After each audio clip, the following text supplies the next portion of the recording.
Sexta-feira, o melhor dia da semana. Por quê? Porque é dia de Cuide-se Mais e toda semana você tá aqui com a gente, curtindo as nossas dicas, as nossas sugestões de saúde, de qualidade de vida, de bem-estar. Toda semana um profissional para te trazer todas essas sugestões, essas dicas e conversar com a gente aqui.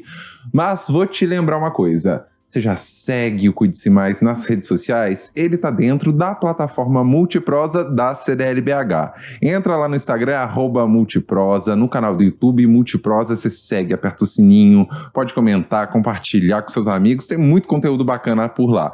E também, claro, nas plataformas de streaming de áudio, no Deezer, no Spotify, em todas elas você encontra, só digitar lá Cuide-se Mais. E hoje, como tá calorão continua, né? Belo Horizonte, Minas Gerais, Brasil, o mundo tá quente, no mundo não sei, mas pelo menos no Brasil tá assim. E a gente vai falar aqui sobre nutrição, hidratação, nesse período que tá difícil. Eu já falei aqui uns dias desses que Belo Horizonte tinha feito recorde de calor. Mas Minas Gerais fez recorde histórico no Brasil todo, foi mais de 44 graus por aqui. E para falar com a gente hoje, para conversar com a gente, tá aqui a Caroline Possato, que é nutricionista, pós-graduada em nutrição clínica e também é membro da Associação Brasileira para o Estudo da Obesidade. Carol, prazer demais em ter você aqui no Cuide-se Mais. Eu que tô feliz de estar aqui, Júnior. Obrigado pelo convite. Imagina, olha só, a gente vai começar já falando a respeito de hidratação, porque não tem, eu acho, palavra-chave nesse momento de calor, nesse momento que a gente sai na rua, esturrica, é hidratação, né? Tem que levar uma garrafinha de água. Qual que é a importância dela, principalmente nesse período, e como que as pessoas conseguem aí se manter hidratadas durante o dia, não só com a água, né, mas com a alimentação também? Sim. Júnior, quem consome água de forma regular e ao longo do dia, ela ajuda a prevenir doenças, né? E a controlar diversas funções do nosso organismo. Você imagina que cerca de 60% do nosso corpo, do corpo de um indivíduo adulto, é composto de água e até 80% do corpo de uma criança. Então a água, ela representa... Não sabia disso. Eu sabia que era muito assim, mais de 60%. Não sabia que tinha essa diferença da criança para o adulto. Por isso que às vezes você vê indicações de que é 70%, eles pegam uma média. Então cerca de 70% do nosso corpo compreende água. Mas é 60% adultos, dados da Organização Mundial de Saúde. E 80% de criança. Então ela tem que ter uma função, né? Ela é muito importante para o nosso corpo. A gente pode citar algumas. Ela é a principal fonte, aliás, o principal componente das nossas células é a água. Ela também está num ambiente extracelular. Um dos exemplos é os nossos músculos, as nossas vísceras, vamos citar aí o intestino. Ela atua como meio de transporte de nutriente, de oxigênio, de sais minerais, né? Ela atua também na regulação da nossa temperatura corporal. Sem ela, a gente não consegue manter uma temperatura corporal em torno de 36 a 37 graus. Olha como ela é importante, né? E ela atua também na eliminação do que a gente não consegue, o que a gente não devia manter no nosso corpo, que são as toxinas, alguns nutrientes em excesso, né? A gente pode, às vezes, ter um consumo excessivo de algum nutriente, e a água, ela é esse meio de transporte também para eliminação através da urina. E quando a gente fala de água, a gente também acaba lembrando aí, né, nessa parte da hidratação, de outros líquidos. Porque tem gente que às vezes substitui, né? Tem gente que fala que não gosta de beber água. Eu vi a Gretchen, inclusive, falando aí que ela não tomava água. Eu falei, meu Deus, né? Aí... O que acontece? As pessoas substituem por sucos, chás e até gente que coloca refrigerante e outros líquidos aí. Eles substituem a água em algum patamar, em algum sentido aí, ou não? Eles, na composição, contêm água. Então, eles podem contribuir sim para a nossa hidratação, mas nada substitui a água, né? Então a água ela deveria ser a principal fonte, a água natural do nosso dia a dia, para a gente repor essa água que a gente perde ao longo do dia, que a gente precisa dela para as nossas funções básicas. Então, o refrigerante, o suco industrializado, eles têm ali um componente tem água na composição, mas nada substituir a água. Nem um chazinho natural. O chá também, claro. Mas assim, a dica que seria interessante é evitar sucos e refrigerantes industrializados e ir mais para o natural. Porque a gente pensa o seguinte, o que a gente tem que saber? O consumo de açúcar em excesso, que contém no refrigerante e no suco industrializado, ele pode contribuir para a desidratação. E no caso só do natural, por exemplo, suco de laranja, eu sei que ele tem uma concentração muito grande de açúcar também, né? Açúcar natural. Aí, nesse caso, é um açúcar natural. Tá. Claro que a gente tem diversos grupos de pessoas. O público que é diabético, por exemplo, ele precisa ter um controle do açúcar no sangue. A gente não recomenda o consumo de suco natural de laranja. Mas se a gente for pegar os industrializados em comparação com o natural, a gente deve evitar os industrializados. Não preocupem em não consumir o suco natural. O ideal é você evitar aquele açúcar de adição, que foi adicionado ali no refrigerante ou no suco industrializado. Então, o excesso de açúcar, ele pode levar a um quadro de desidratação, mesmo porque quem acaba optando, você concorda, Júnior, que quem acaba optando por esses alimentos são as pessoas mais seletivas na água. Sim. E aí, ela vai deixar de consumir água, e consumir um produto industrializado. Então, é isso que a gente desaconselha. E a água, o consumo ideal dela é consumo regular. Quando a gente fala de regular, muita gente confunde um pouco isso. O regular é ao longo do dia. Não adianta eu chegar às 4, 5 da tarde e tomar aqueles 2 litros de água, né? Não é interessante. Mesmo porque isso pode até afetar meu sono. Eu vou ficar acordando à noite para urinar, né? Se não tiver muito quente. Agora não é o caso, mas o que é o ideal? É um consumo regular. Se você, às 11 horas da manhã, vamos supor, você acordou às 7 e você percebeu que não bebeu nenhum copo d'água, você já pode estar num quadro aí de uma leve desidratação, sentindo uma dor de cabeça, né? Principalmente se você não tem um consumo de frutas, vegetais, que é muito importante também para a nossa hidratação. E aproveitando falar disso, as frutas, os vegetais, os legumes, eles são, assim, prioridade nesse período quente? São prioridade. Porque tem alimentos aí, por exemplo, eu estava até conversando agora há pouco, tem gente comendo feijoada aí nesse calor de 38 graus. Quem aguenta, Como é que né? consegue? Como é que consegue? Pode pôr um pouquinho da feijoada, mas coloca ali aproveita que tem a laranja, a couve, né? Porque os alimentos naturais, eles têm um conteúdo maior de água. Então, se eu tenho uma alimentação baixa em vegetais, hortaliças e frutas, e já não tenho um consumo legal de água, eu com certeza estou em deficiência. Então, provavelmente, meu intestino vai reclamar, né? Porque a água é importante não só para a hidratação das nossas fezes também, né? E também os vegetais com a fibra para ajudar nessa formação do bolo fecal adequado. Então, a gente escuta muito no consultório no dia a dia isso, assim, as pessoas, meu intestino é ruim. E aí a gente vai investigar consumo baixo em água, consumo baixo em vegetais, hortaliças e frutas. Então, assim, a fruta, por que a gente recomenda, assim, 2 a 3 frutas ao dia? Porque através delas a gente consome a água também indiretamente. Porque a maior parte dela é água. Agora, as frutas, os legumes, as verduras, existem algumas melhores para esse período, principalmente? Porque, eu não sei lá, a melancia, o melão, porque tem muita água neles, né? Eles são melhores? São melhores. A gente deve ter uma alimentação mais leve nesse calorão, né? Principalmente pensando em melhorar o nosso processo de absorção e digestão. Se for um alimento muito gorduroso, pesado, vai prejudicar esse processo. Então, os alimentos que mais têm água na fonte das frutas são esses que você citou mesmo. Melão, melancia e frutas cítricas de forma geral.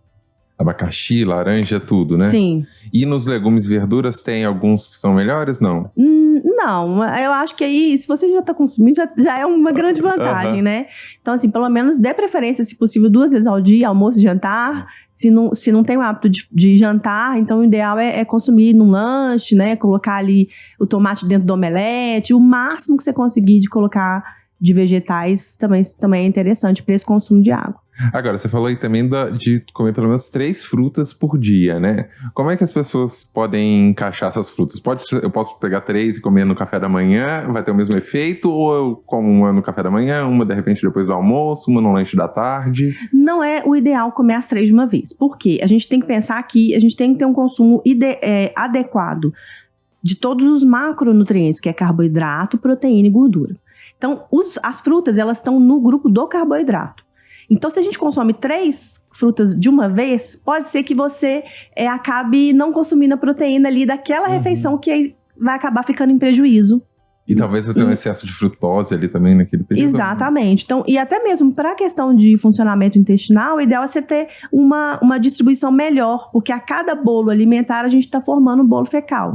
Então, o ideal é você comer fruta de forma espaçada. Pode ser nos lanches intermediários ou após a refeição. Tipo, uma laranja, comer com um bagaço depois do almoço, por exemplo.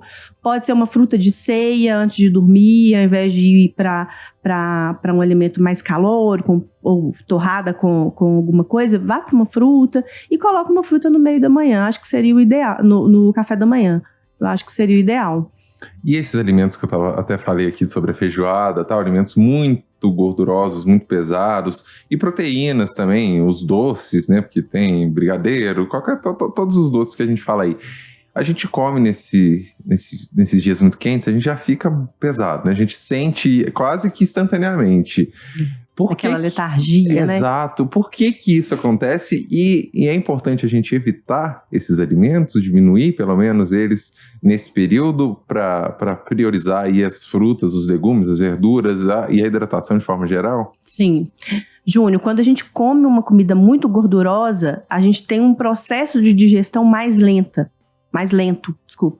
Então, o ideal é que a gente tenha nesse momento de calor, né, tempo abafado, refeições mais fracionadas ao longo do dia. Né? Não estou falando que você tem que comer a cada 3 horas. Essa regra a gente nem recomenda mais, isso cai por terra. É muito difícil também. É muito difícil para algumas pessoas, nem todo mundo tem essa fome para comer a cada 3 horas, então não tem essa necessidade. O mais necessário é a gente ouvir o nosso corpo. E ele fala, se a gente souber escutar, ele fala direitinho. Então, o ideal é a gente comer de forma mais fracionada e evitar esses alimentos gordurosos nessa época do ano. Porque esse processo de digestão, absorção mais lenta, vai fazer com que você tenha uma letargia, uma produção inferior no trabalho ou no seu estudo, ou até mesmo levando aquele sono profundo ali no período da tarde e prejudicando o sono da noite, que é muito importante pra gente. Então, o ideal, assim, a dica que eu dou não precisa deixar de comer a proteína e as gorduras. A gente tem que comer todos eles, né, de forma adequada, equilibrada, mas procurar os alimentos de melhor digestão e absorção. Ao invés de um torresmo, por exemplo, um frango. Vai para um franguinho, vai para um peixe. Pode até ser o nosso franguinho com quiabo, né? Não tem problema. Mas, realmente, evitar os alimentos que têm muita gordura, que aí vai as carnes, de forma geral, churrasco, né? Muita gente faz churrasco. E aí, combinação churrasco, piscina, cerveja. Churrasco. Você tem uma desidratação maior nesse tempo, né? E aí, pode levar a quadros mais severos até de desidratação.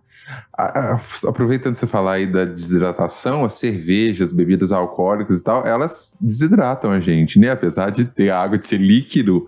Por que isso acontece? Porque a gente vai mais ao banheiro, né?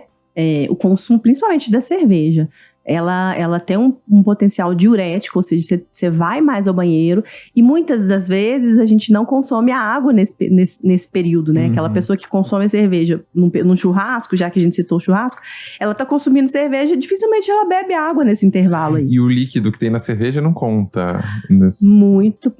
Não conta, porque você perde muito líquido, né? Você perde muito líquido. Vamos pensar que você está aumentando também o consumo de sódio, de sal, que ajuda, intensifica mais ainda essa perda de água através da urina, por exemplo. Então aquela cervejinha, de repente, para refrescar no calor, ela também, no final das contas, ela não é muito boa, né? Não é. Uma cervejinha, né? Vá lá, e desde que você faça a hidratação. Não tem grandes prejuízos, não. Não estou condenando o consumo de cerveja. Mas o consumo exagerado é que leva a esse quadro, né?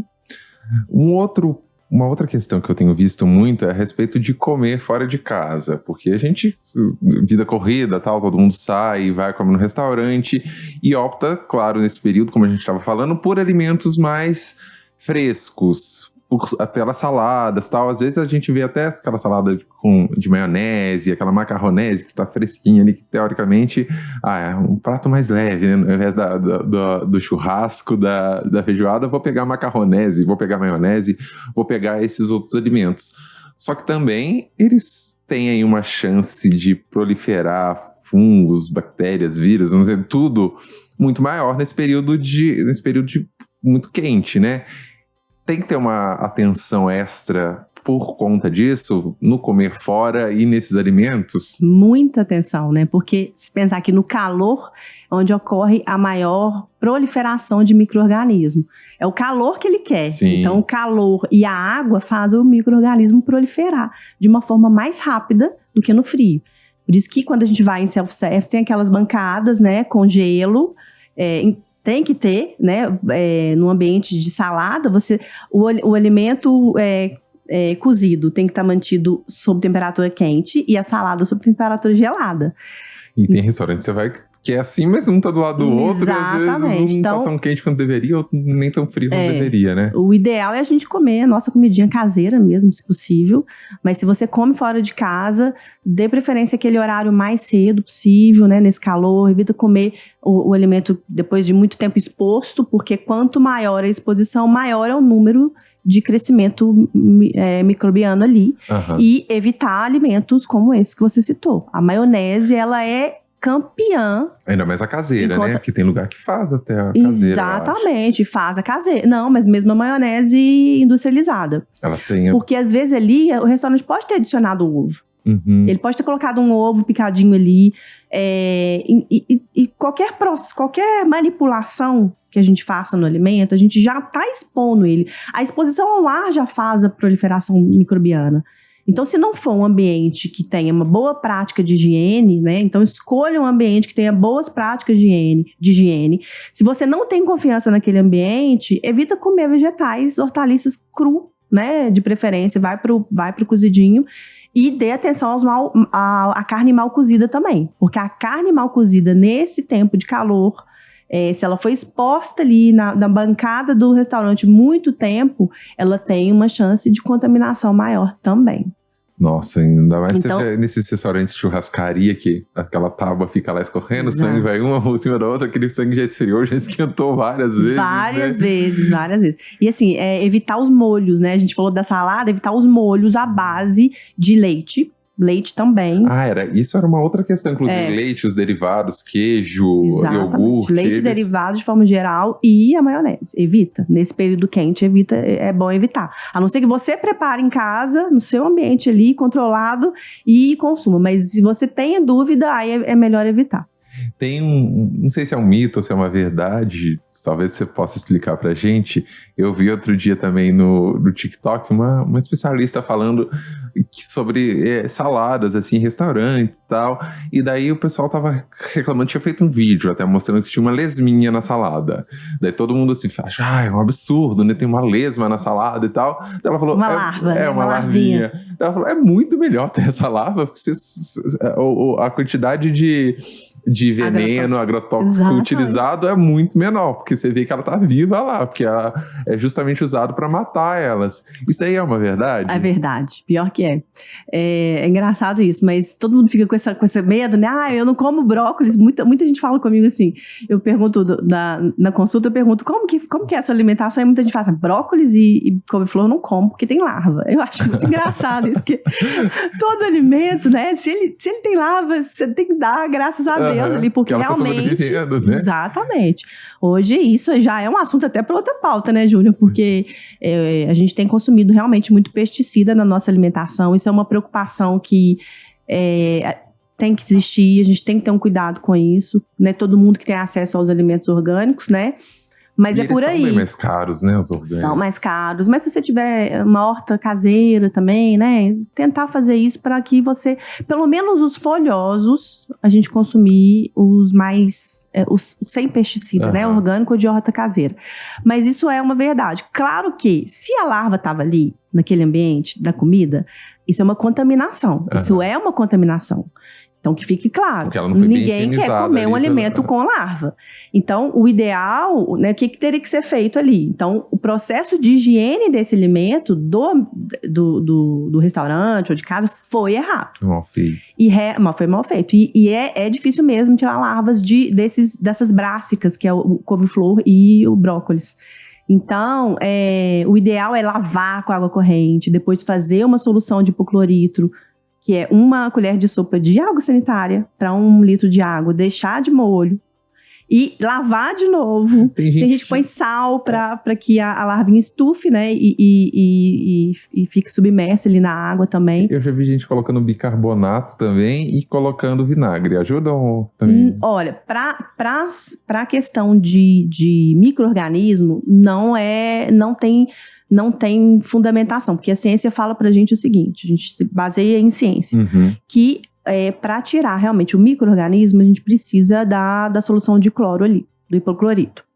Em quantidade controlada, tem uma indicação de uso. Hoje tem vários produtinhos, não precisa ser necessariamente água sanitária, mas a água sanitária vale...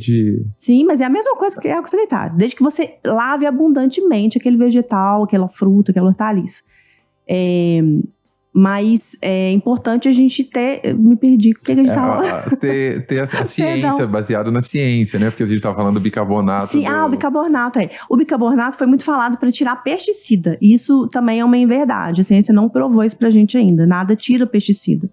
A não ser realmente uma lavagem ali abundante em água, mas se tem ali uma quantidade grande de agrotóxico, o bicarbonato não vai tirar. Mas pode utilizar, mas desde que você também utilize hipoclorito. Mas não adianta usar, assim, ele serve pra quê? Para mim a solução é lavar em água corrente, muita água corrente, deixar na solução por 10 minutos e depois lavar de novo abundantemente com a água. Perfeito. E uma outra coisa é a respeito do sal, dos temperos, dos condimentos, que também eu acho que ajuda a desidratar a gente nesse período, né? Eles devem ser maneirados aí, a gente tem que prestar atenção ou não? Júnior, a recomendação para a gente diminuir o consumo de sal, ela é sempre, né? Não é nesse momento agora. Claro que se a gente consumir agora, nesse momento de calor, a gente pode ter, sim, mais perda, né, de água através de urina por conta disso, e levar a um quadro de hipertensão arterial, piorar se for o caso da pessoa. Mas o ideal é você ter esse consumo controlado de sal no geral, em todas as pessoas. Mas aí é só o sal e os outros temperos, pimenta? Condimentos, a gente recomenda o uso, na verdade, porque aí você diminui aquele sal de adição ali na comida, né? Você falou aí da pressão arterial, pimenta aumenta a pressão ou é mito isso? É um pouco mito, é mito. Porque, não, eu tô falando isso, gente, porque minha mãe tem pressão alta e tem hipertensão. E ela a vida inteira não vou colocar pimenta em nada, porque senão eu subir a pressão eu vou passar mal. A pimenta, ela pode, é um mito, ela pode provocar desconforto gástrico, mas ela não altera a sua pressão arterial. O que altera a pressão arterial é o sobrepeso e obesidade, e se você tem um componente hereditário ali na família, né? Se tem histórico familiar para isso, né? Para desenvolver hipertensão, e se você está acima do peso. Aí você tem uma chance maior de desenvolver a hipertensão, porque aquela gordura visceral que a gente acumula ao redor dos órgãos, ela por si só faz alterar alguns parâmetros bioquímicos do nosso corpo. Um deles é a pressão arterial. Ah, sim. E olha só, a gente começou falando sobre a água, sobre a hidratação e sobre as outras bebidas, refrigerante e tal, mas a gente não falou de um muito famoso que as pessoas usam, principalmente quem vai à academia, quem vai correr na rua e tal, que são os isotônicos. Eles substituem a água, eles também não substituem a água, e eles podem ser tomados aí de qualquer forma, eu quero dizer assim, o dia todo, porque tem gente que vive de isotônico, né? Vive, pois é, porque é saboroso, né? Que fique claro que a hidratação diária, ela tem que ser feita pela água. O isotônico, ele é indicado para quem? Para que público? Para pessoa que está ali exposta há muito tempo a um exercício físico, que faça exercício físico e que seja por tempo prolongado. Vamos supor, eu fiz academia no ar-condicionado, aquele ambiente controlado, tem uma temperatura, não estou exposta ao sol. 30 minutinhos. 30 minutinhos, já estou ali ótima, já pronto, eu vou lá e compro isotônico. Para você não tem indicação do uso de isotônico, porque o isotônico, ele tem açúcar, na verdade, ele tem o açúcar, né? A gente tem o isotônico natural, que é água de coco, e um isotônico artificial aí, que é esses que a gente tem várias marcas, diversas cores. Sabores. A gente tem que lembrar que ele tem adição de aditivos, tem conservantes, tem corantes, e que a gente não deve consumir ele com frequência. Então, o isotônico é uma bebida interessante para aquele público de pessoa que foi exposto ao exercício físico prolongado, exposto ao ar livre, ao sol. Então, aquela pessoa que treina, faz triatlon ou calistenia, corrida. Né? Hã? Calistenia, aquele pessoal que faz exercício na rua. Sim. O futebol ali, 4 horas de futebol. Então, as pessoas, a gente percebe que faz um uso indiscriminado desse alimento que a gente não deve consumir. A água, ela basta água. Não água, precisa. Fonte de vida. A nossa fonte de vida. A hidratação diária, ela é feita pela água. O isotônico são momentos. Um outro quadro também que vale a pena a gente citar é que ela pode ser bem-vinda num quadro de diarreia, porque a gente tem muita perda de eletrólitos ali, de sais minerais, pela diarreia, pela urina, e aí sim a gente pode fazer essa reposição através do isotônico. Eu fiz uma cirurgia também, o médico me receitou tomar alguns dias aí no início do pós-cirúrgico. Foi uma cirurgia bem pesada também. Em momentos que era específico, né? Ele pode ser indicado sim, mas não como substituição de água jamais. Perfeito. Já vou te pedir para deixar um recado, uma mensagem para os nossos espectadores, mas antes disso, eu é que vou dar um recado para eles. Olha só, quero te contar mais uma vez sobre o CDL Saúde. Lá tem muitos produtos, tem um plano de saúde, por exemplo. Você tem uma empresa, tem colaboradores, sua família, nasceu um bebê, você quer um plano de saúde melhor? Muito fácil, você encontra lá no CDL Saúde. Acesse cdlbh.com.br, lá você confere tudo, viu? Agora sim, quero que você olhe para a nossa câmera do cuidado e deixe a sua mensagem, a sua dica. Todo mundo está te acompanhando agora. Olha, vou ser breve. Seja nesse calor, ou seja no momento assim, seu do dia a dia, tem dúvidas sobre alimentação, faça o mais natural possível. Ou seja, consuma vegetais, hortaliças, evite os alimentos industrializados, né? Então, quanto mais você consumir o alimento da feira, e menos do supermercado, né? Aquele velho ditado, descasque mais, desembale menos, você já está acertando na sua alimentação. Perfeito. Obrigado mais uma vez, Carol, por estar aqui com a gente. Eu que agradeço, Júnior. Espero que você volte aqui outras vezes, porque tem muita pauta para a gente conversar ainda sobre nutrição.